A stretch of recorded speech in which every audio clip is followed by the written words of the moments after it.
How's it going, everyone, and welcome back to another episode of Average Joe, the series where I'll be taking a look at a vehicle and telling you whether or not I believe it's worth the average player's time, or in this case, their money. On today's episode, we're going to be looking at the VRCC, a Rank 6 Italian premium light tank sitting at 9.7 battle rating. Now, before we jump into this, I just want to say I'm going to be explaining both my experience in this vehicle and what you should expect from the vehicle. Because believe me, my experience was very different from what I can guarantee you're gonna have.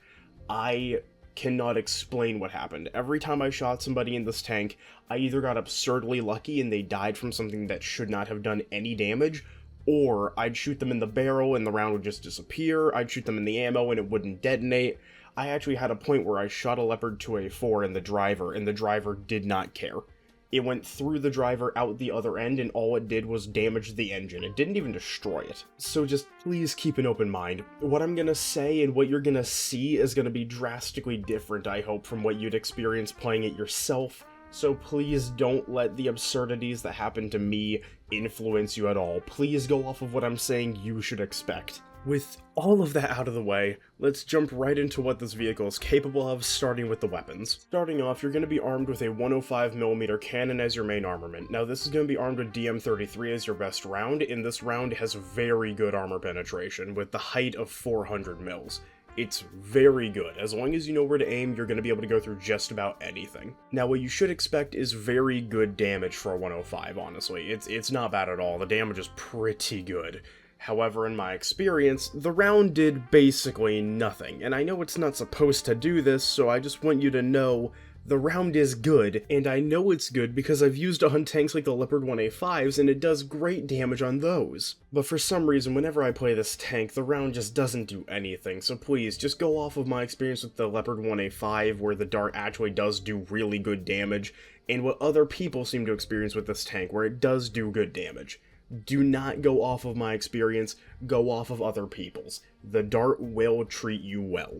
However, to pair with that, you also have an 8.7 second base reload, which is not the worst in the game by any means, but for a 105, it does leave a lot to be desired. It does make you way less effective at close range, so I would try to stick to medium to long range when playing this because of that. Pair this with the fact that you only have 6 degrees of gun depression, and the fact that your gunner optics are 8 to 12 times, and you have a vehicle that, in my opinion, just does not feel good to brawl with.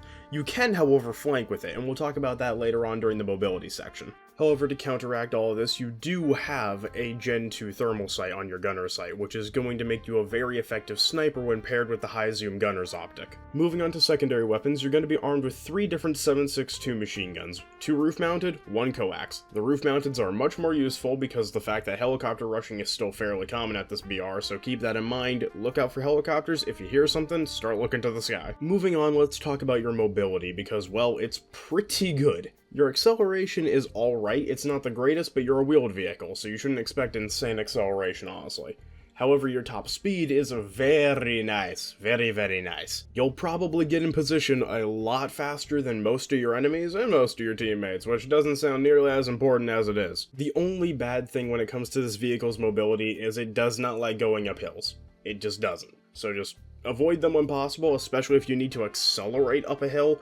It's just not gonna happen. So just keep that in mind. If you can avoid going up a hill, it's probably for the best because you're gonna lose basically all your speed if you try to. And if you need to accelerate up a hill, good luck. The last thing I want to talk about when it comes to your mobility is the fact that you are an incredible flanker because of your top speed. You can get to a flank route before basically anyone else, and you can be already behind the enemy team before they even realize what's going on. The only reason why I don't do this too often is because, like I said earlier, your reload rate is pretty bad. It's not the worst in the game by any means, but it's not nearly as good as a lot of other vehicles that do the same job as you. So just keep that in mind. If you get into a brawl with somebody, you're probably not going to be winning it. Next up, let's talk about survivability, which on paper, you should not be very survivable, but you are. Like, you are very survivable in this thing, and honestly, it surprises me, because there's a lot of stuff that should be killing you in this that just doesn't. First up, your armor is weirdly not bad. You would expect a wheeled light tank to have very bad armor, but this thing can actually block some shots. Along with that, you have an absurd amount of modules in the hull that are very large that will just tank everything for you unless they have a super high pending dart. You also have a few tools just to help keep you alive in general, one of them being your smoke grenades. You get 8 of them and you fire them in sets of 2. To go with this, you also get a laser warning system paired with your laser rangefinder, and you also get some smoke grenades. You get 8 of them that you fire in sets of 2, which is pretty nice because you get to see that you're being hit by a laser and then you can pop the smokes to block it. It's pretty nice. It won't always save you, but it's still something. A little extra goes a long way. Overall, if I was going off of what other people have shown me this vehicle is capable of and everything like that, I would say that this is one of the best wheeled premiums in the entire game. But going off of my experience in it, I hated this thing. And I know it's a good vehicle. So I'm not gonna say that it's not good because I know it's good. I've played it in custom games, and in customs, it is good. For some reason, whenever I do public lobbies, the gun just doesn't do damage for me, and I couldn't tell you why. Now, before we get into whether or not I believe the vehicle is worth it, I just want to point out the vehicle is only a rank 6, meaning it cannot research the entire ground tech tree without penalty.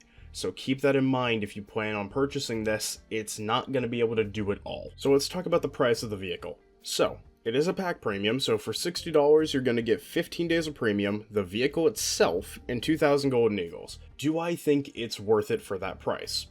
Honestly, and this isn't because of my experience in the vehicle, I'm going to say no, and my reason for saying that is because it's only a rank 6. Without being able to research the entire tech tree, I don't think you should spend that much money on one vehicle, okay? With that out of the way, if it's on sale for $30, it is a good vehicle, I promise you. So yeah. If you want a fun light tank that isn't going to put you up in top tier battle ratings, this thing should do it for you. So when on sale, go for it, why not? Anyway, with all that out of the way, I hope you guys enjoyed the suffering I had to go through to make this video. Please let me know that, you know what? No, I'm gonna go play Fallout. I'm gonna go do something fun. Patrolling the Mojave almost makes you wish for a nuclear winter.